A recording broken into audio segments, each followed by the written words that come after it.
cybersecurity, and through hackathon, they're actually creating new programs and new products that are usually very impactful. Again, we need people to work with. We're keeping it real and we're speaking from a practical perspective. But so what we are doing really at FITC with the Youth Connect and this platform is building a pipeline and building a bridge where we're able to finish people off, clean them up, dust them up, and then create a platform as catalyst for growth. Keeping it real.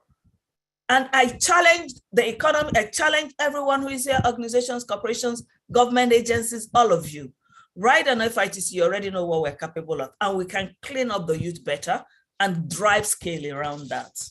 I just thought to share because that's a fantastic case study that we are passionate and excited about, and we always want to talk about it. All right, fantastic, Chizo. And just to be clear, we are going to join you on this. The Nairametrics team would contact FITC as well. We'll have amazing ideas. I think there's a lot that we can collaborate on. And please, I enjoy everyone to collaborate as well. Time is fast spent. My God, we wanted to finish this by 12, but your speakers can indulge us. We'll probably just extend by another 15 minutes. Rochus, I think we have one or two questions from our participants. Well, we have a lot. We have a lot of questions. I'm trying to see these. There's some very interesting questions. Very quickly, let's bring Taiwo Oyedele back in. A question here from Kabir Isola. She says, Taiwo, in your experience as a tax expert accountant in Nigeria, and this is very interesting, what are the right and effective methods to adopt in engaging the government to institute policies? So Kabir is not asking about right methods to implement policies. Kabir is asking about the methods to adopt in engaging the government to institute policies that are proactive and attract export value. Taiwo, your thoughts? They're asking for technical. Good question. I've been on this for almost 20 years, so I have a lot to say, but I'll try and summarize it. I think the most important thing when you're trying to engage government is to use data. So a lot of people go to government and they're just complaining from now till kingdom come. Life is difficult, we cannot survive. It doesn't mean a lot. When you use data to do your analysis, and do comparison with care, right? Don't compare Nigeria with America. We're not America, we're not even in the same class. So find people in our class, find situations that are comparable, practical solutions, right? Don't just complain, also outline the solutions that you can provide. And more importantly, you have to be mindful of emotional intelligence and sensitivities. So one, there are people in government who don't have title, but they wield a lot of powers and influence. You need to respect all of them. Number two, you must find a narrative, something in it for the policymaker. So some of the policies I've, I can say I've driven, recently, including the exemption of minimum wage from tax. There was a political narrative that I provided to government. There was also the exemption of small businesses from VAT, using some data that IMF had provided that shows that 97% of VAT revenue was coming from 3% of taxpayers. So the other 97% were actually paying less than the cost of collecting it from them. So that data was very compelling. And then we have to be proactive. What I find most times in Nigeria, especially from the organized private sector, is they are so reactive. So they wait for everything to happen and then they start complaining. Maybe at that time you've lost half of the battle. So, and then you must be consistent in your messaging. So not that manufacturers will say yes, then Chamber of Commerce will say no, and then some people in the middle will say, well, this is the best government since sliced bread. We need to come together and say, this is what we want for our country, and then be able to articulate those policy issues, be consistent with them, find the right platform, and then just make sure that we never give up, because I don't think we have an option. We have to keep pushing. Thank you so much for that, Taiwo. Mr. Johnson Chukwu, I want to come to the question is from Ilya Habu. Anto Ilya. It says, what is really the impediment for implementing the existing development policies or amended one? What exactly is the problem in your view, Mr. Johnson Chukwu? I think the problem is just one problem, and that problem is leadership. To implement any policy, you have to buy into that policy. sometimes we have people who have been elected in the offices who just ask some people to put together a document for them, which they call their policy document. And they had no buy-in to those policy documents. They were not interested in it. It was just basically a scheme to attract voters in the case of elections. But there are also policies that were inherited by subsequent governments from previous government, which they never bought into it. So the core thing for us to get policies implemented is to get a leadership rights. A lot of things that were happening today, I mean, when Taiwo was talking about getting government to buy into accept reforms, is that in many instances in the country today, we are hitting our head against the wall. In fact, the wall is even a lighter object. We're hitting the head against the stone. You are talking to people who are not listening to you. It goes into one ear and goes out from the other ear, or it doesn't even enter any ear at all. So we need to get a leadership right, and this has presented us at that point. I'm happy this is happening in the pre-election year. For Nigerians to get a leadership right, interrogate the personality of the leaders, so that you have people who subscribe to that they are presenting to us, and that way you can hold them responsible and accountable to the policies they presented to us. And if they buy into it, they have an overwhelming obligation to implement it. You really can't implement what you don't subscribe to. If you do it, you do it half-heartedly.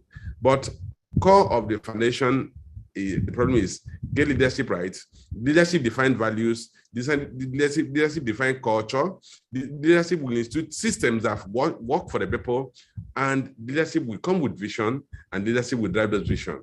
And because they want to drive the vision, they've selected the right people that will help them drive the vision. Without that, you really can't get any of the policies implemented. Thank you so much, Mr. Johnson Chukwu. I quickly want to hop on now to Dio. Dio, this question is from Joseph Olaola. Apparently, he's a business reporter with the International Center for Investigative Reporting. He references a very big tech company. They're worth about I think their market value is $3 billion or so. I think we all know who they are. They've been in the news. Actually, I was just typing a response to him.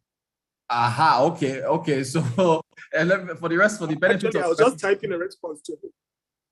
Okay, yeah. But let me just get the question out so that everybody else can see. So, the questions to you is, are Nigeria, and by the way, the company has responded to these allegations.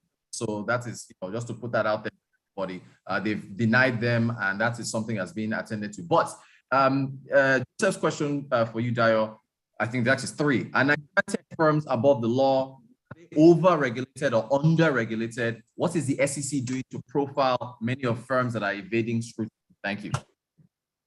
Okay, so 3 things. Thank you very much, Mr. Olaoluwa. So no one is above the law. That is one, whether tech or drug dealer or something. Anyone, no one is above the law. So first thing is, but for you to run foul of the law, there must be a law in the first place. Where there's no law, there's no sin. So that brings me to the issue of regulation.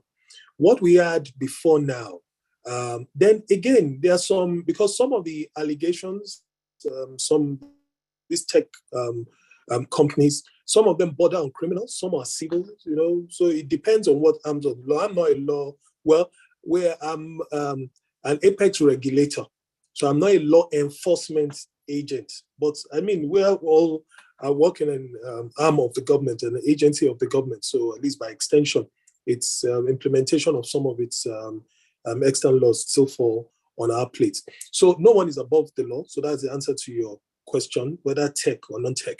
2 is, are they over-regulated or under-regulated? I think we're still chiseling out the regulation, because one of the earlier comments was still talking about, SEC and CBN, one is forward-looking, one is static, and all of that. And it will interest you to know, if while we're on this call, I still got a quick report about something about CBN adjusting some of its policies to accommodate more of like tech or tech-related instruments. So in terms of regulation, I said it in one of my earlier comments.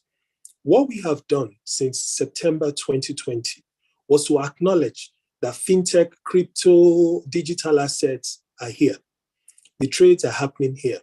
we see the level of activity and the level of funding that goes through and into it. So the question is, what do we do to look into it and make sure that only intended and well-meaning actors provide the platform and invest in it? So I would say the regulatory space is evolving. Even after we came up with our classification of digital assets, and that simply says that, you know, there's this fungibility in the use of the language crypto assets and cryptocurrency. You know, it depends on the usage. When anything is a fiat is money. You use it as a means of exchange. That is an exclusive preserve of the Central Bank of Nigeria. But when it is used as an investment tool, then it falls squarely on our lap. And we said it very clear. So it is not anything ambiguous or any complex statement. I'll share with Nairametrics to share with everybody that has registered. So just to point you to where it is, we just said anything, you know, if it quacks like a duck, walks like a duck, and it's a duck to us. If it has the characteristics of an investment, Securities and Exchange Commission will take it on. Now, to whether we're doing anything about people that are erring, I mean, it was really, really on the news in December 2020/January 2021, when one of the fintechs that was marketing capital market instruments, we took the operator to the courts, to IST, the Investment and Security Tribunal. It was stopped. Or, I mean, the business was stopped, whether he or she, I don't know. Well, they were stopped from doing that. And it increasingly gets so. What we have now done in advancement, instead of just saying stop, stop, stop, is to create an avenue. We've had several meetings, create rules that if you want to operate within these rules, because those are rules and those regulations are areas where you can monitor and to ensure. And again, I want to use this opportunity, if you allow me, Ugo and Rotus, just quickly, to debunk the widely pushed narrative. So it's a matter of a government versus us. Now, let me use one very good example. If you have a well-meaning business that is not so well understood, so you have two issues. The people that could support you in terms of patronage don't understand it well enough. So that means when they are putting their money, they don't even understand, which makes that kind of business model very susceptible to any bad-meaning actor who will just shroud it under the meaning of, you don't understand it anyway, just bring your money. And once someone puts money in a platform that resembles yours as a fintech operator and they flee with it, trust goes out of the window. A run will come on your own business. So nothing you could say will win that, or it will be difficult. No, let me say nothing you could say to win that trust back. So for us at SEC, it is not about the stick. It is not just about the carrot. It's just laying it out there, all there. Practicability, implementability, and reality. It's just, the reality is that fintechs are here. Are they regulated? Regulation is evolving. I think a month ago, about 3 weeks ago, we still released additional rules on cryptos. And again, if I might add, Nigeria definitely is leading in Africa in terms of making rules or looking into the digital asset space. Worldwide, we are one of the ones acknowledged to even be looking keenly into that space. I got some reports over last weekend as well that the US has just released its own. And this is something we're trying to get to catch up so that we can regulate that space, make it viable for the operators, and protect investors that go into them. Thank you very much. Thank you so much, Dio. There are so many questions. I don't know how we've done 2 hours already. I don't know how this happened. This is, and there's so many more, but I got to bring Ugo Dre back in. Nairametrics, you guys, you're blazing the trail. Ugo, your remarks, your closing remarks. Right. Thank you so much, Rotus. 2 hours gone past already. I mean, we have very, very busy people here, so having them on for 2 hours, guys, I don't think you guys understand what this means. The cost of 2 hours for these guys is, I can't even quantify it. So we're now at the final phase of this amazing webinar. There's been a lot to share, a lot to learn, and a lot that, the politicians that are vying for electoral positions can glean from some of the things that they have said. But we will not go without closing remarks. And we will do an unusual kind of closing remarks. So we would, we want, each of our panelists to close with their thoughts on 4 axes of challenges that we see in this country from an nairametrics point of view.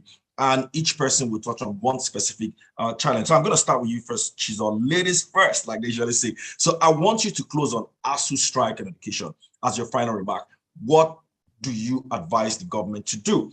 And to Taiwo, you're going to come next. Your own closing remarks is on Nigeria's energy crisis, subsidy removal particularly. What do you advise the government to do? And then we'll come to you next, Oga Johnson. I want you to focus on crude oil theft. It's a huge problem for us. What do you think the government should do, sir? Just your own candid advice to the current government and incoming government as well. And then finally to you, Dayo, on the axis of evil, the evil that has befall the entire world, inflation. What should Nigeria do to bring down inflation from your own fountain of knowledge? So those are going to be our closing remarks. And I'm going to start with you, Chizo, quickly. Thank you. Thank you very much, ASUU strike. I would suggest to government to have a discussion with ASUU and the representatives of the models to our future children. They are models which mean that besides the fact that they are impacting knowledge on these children, young people also always and oftentimes look to their professors. So you have a great professor in physics, you want to study physics. You have a great professor in engineering, you want to go engineering. So now let's not leave the role models out of equipping and shaping these young minds for tomorrow's leadership. It may sound daunting, the request from ASUU and their representatives, but I do know also that in negotiations, you meet midway. And there is no way that we are not able to meet midway with these people who are fueling and driving passion and catalyzing growth among our children who are tomorrow's future. But I do not want to end this without also a word to even the strike in ASUU. One critical issue around there is technology embrace. Our lecturers, our professors are terribly challenged with digital migration and adoption. A lot of the reasons that they are not also accepting some of those that bother around technology is their lack of knowledge of what technology can do. I would also encourage them to embrace technology so that they can be truly leaders. Because you cannot be in any institution of learning in the 21st century. I have a great concern with an aspect that has to do with technology and operations, whether it's with regards to finance or with regards to, but it is important that they also understand that so that every single person can come together and meet midway. But more importantly, we need the young people back to school. Having anybody out of school for a year, a month, even a term is debacles. Because what's going to happen to the beats that they have learned before that time? It's either wasted. And education, like we know, is a fundamental pillar for growth and development. So if we don't consistently invest and ensure that we drive consistency with and bring stability to education, we would never build a solid economy. So please hear the yield of and the yearnings of all of these people, and let's do what is right. Thank you. Thank you so much for that, Chizo. Amazing closing remark there. I'll move straight to you, Taiwo. Yeah, thank you. Very interesting, discussion. So on first subsidy, I'll be very practical. So there are 3 things I think government should do. Number 1 is we need to count the cost and report it correctly. So subsidy cost is being underreported. So depending on who you ask, they say it's 4 trillion, it's 6 trillion. But that amount, 1, excludes FX subsidy. So for petrol, you get, they're using our dollars at 4.15. The guys who are importing diesel are not even getting it at 4.15. So think about the difference between 4.15 and about 6.20. That's almost 50% subsidy that is not accounted for. Number 2, there is the tax subsidy. So all over the world, you find between 20 to 80% tax of the pump price, right? About 20 to 80% of the pump price is tax. Nigeria is not collecting that tax, that is cost.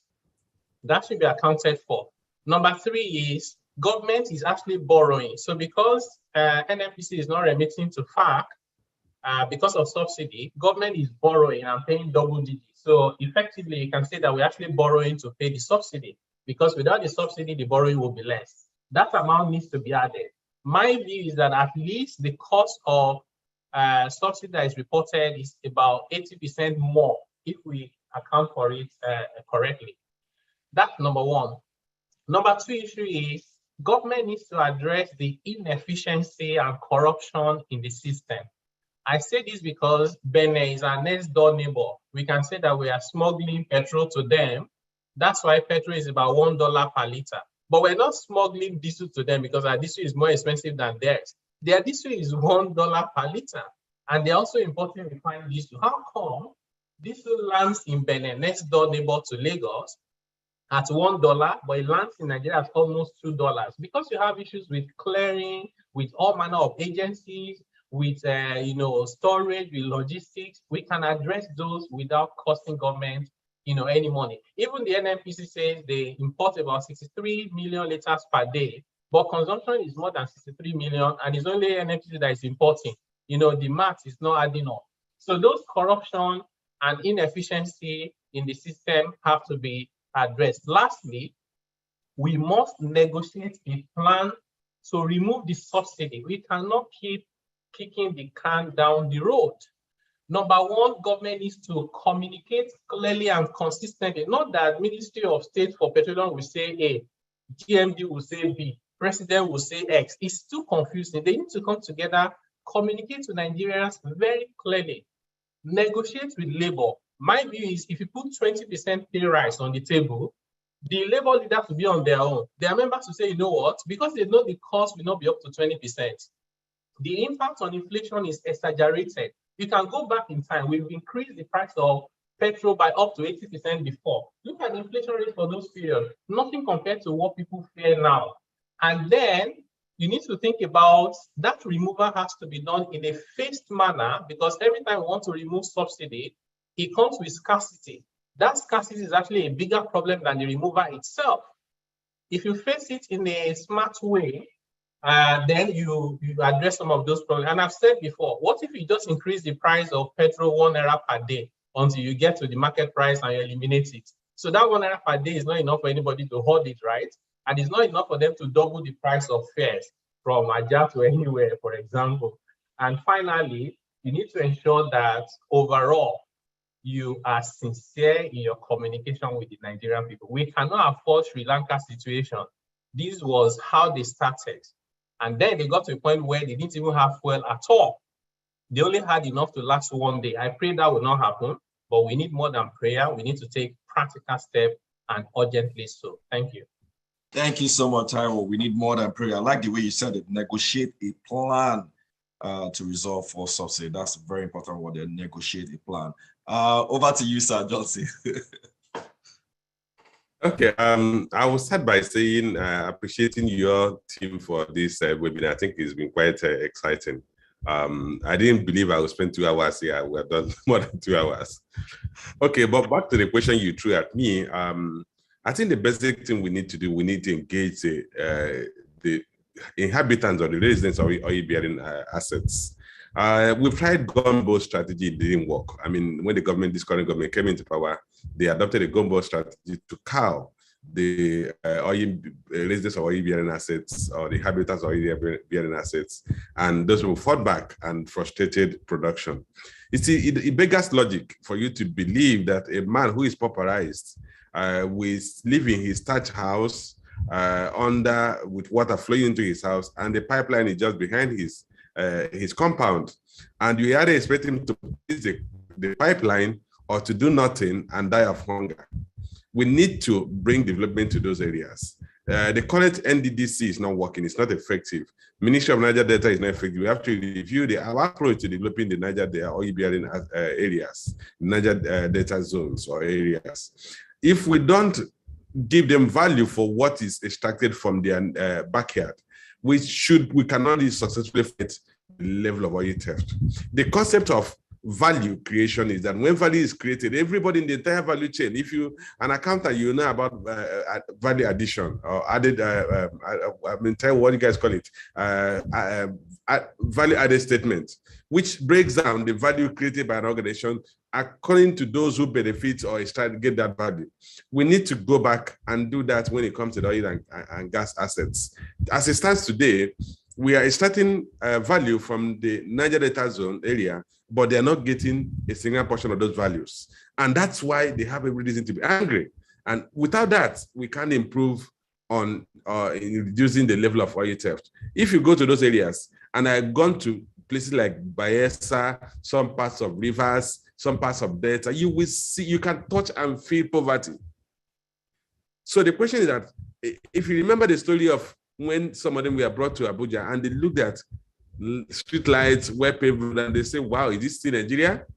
And they got back and we became more determined to disrupt oil production. So the summary of it is that we must, one, get a share of the value, the share of the heart, not value, a share of the heart of residents of the oil bearing assets. And we must do that by giving something back to them: infrastructure, education. If more of their citizens, if we have 90% literacy level in those areas and they have employment, the person who is well employed, any good income, will not go into the trenches and be carrying gun to be breaking pipelines. Without that, we are not going to get these issues. We must bring development to the Niger Delta zones. We must bring education to the Niger Delta zones. We must give them the quality of life and the hope of better life to live for, so that they will willingly accept that crude and gas is produced from their area and they have benefit in it. The government has already passed what they call the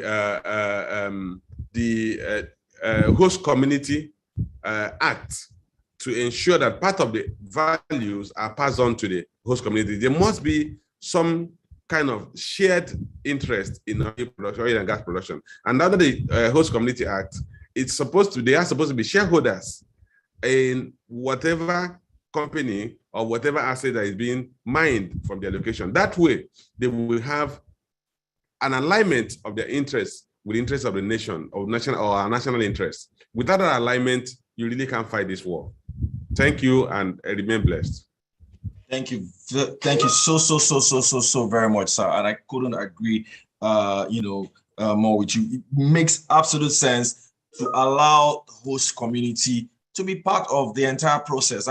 Once you have them part of the process, it's very difficult to have oil thefts or have militants come back. They become, part of an entire industry, and that is what we should encourage. Thank you so much, sir, for the closing remarks. And finally, to use Dayo, on inflation, how do we tame it? So I'll join Mr. Chukwu in just thanking you, since it's our closing remark. I know I have the opportunity, and it's been a very, very, very big privilege to share a platform with people in the private sector from whence I came, and I don't know from whence I might return,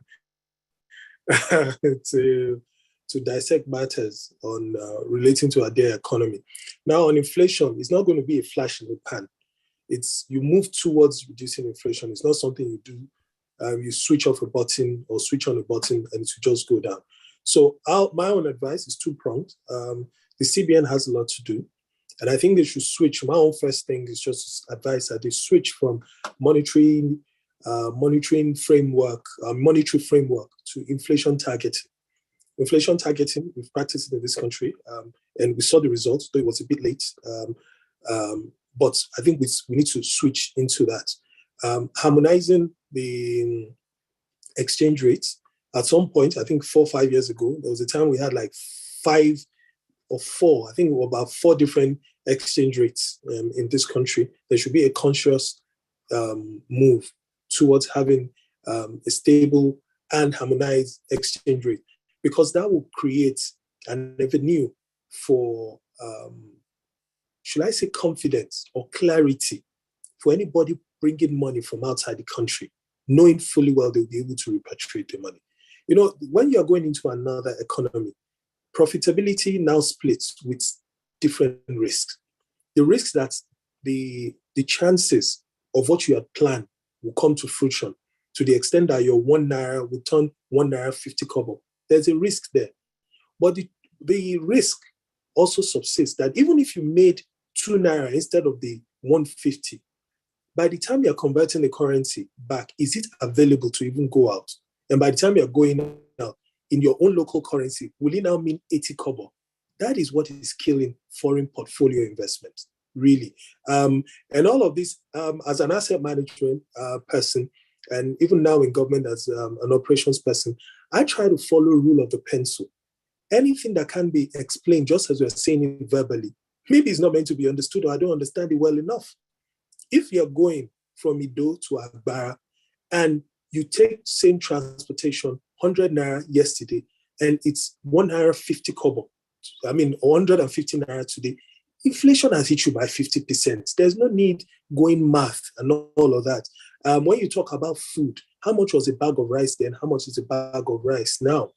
Now, secondly, for the government is to continue in its efforts, because problem identification is the first level towards problem resolution.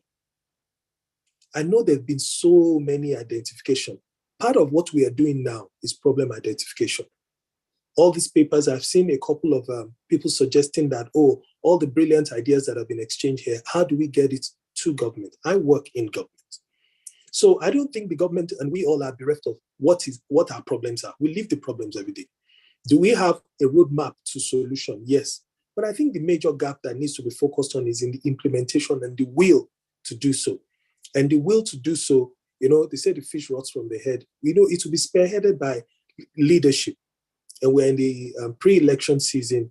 I'm sure and God helping us, will select the next person to lead us right in this nation to help us achieve most of these things. So I think the final thing I'll say is to work ardently towards import substitution.